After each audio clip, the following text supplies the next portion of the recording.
أنا اسمي طواف داود شطو من تل عزير من شنقار. لما طلعت كان عمري 14 هسه عمري 24.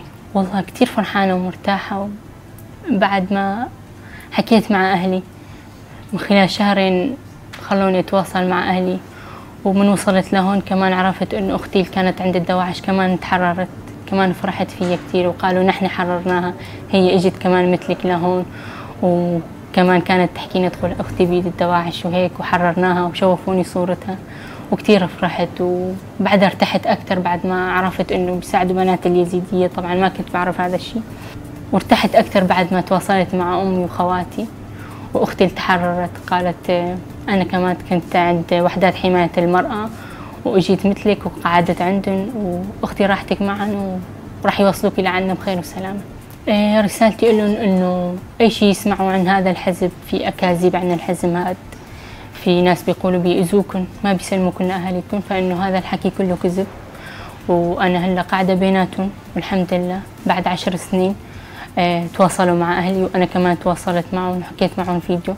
فبوجه رسالة لهم إنه لازم تحاول وتبادر وتسلم حالها وتوصل حالها لهذا الحزب مشان تكون بأمان، وإن شاء الله توصل لأهلها مثل ما أنا وصلت وأختي وصلت وأي بنت يزيدية تحررت من قبل هاي الحزب.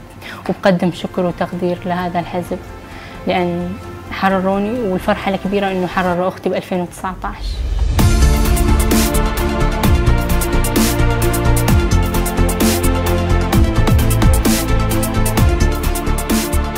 أنا اسمي عزيزة خالد علي من قرية كوجو. أول ما طلعت كان عمري 15 وبعدين أخذونا وهسه صار عمري 25، يعني صار لي 10 سنين مخطوفة. وحدات حمايات المرأة حرروني وبعد 10 سنين أرجع على أهلي. ونتمنى يعني كل بنات اليزيديات بالمخيمات أو مخطوفات أو شافوا عذاب وتعب وكل هالشي، يعني بعد 10 سنين يرجعون على أهاليتهم ويرجعوا بأمان ويشوفون يفوتون بحياة جديد.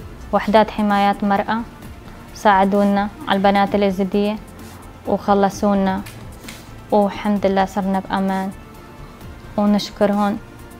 ويعني هذا الشيء سوى لبنات اليزيديات ما بينسى.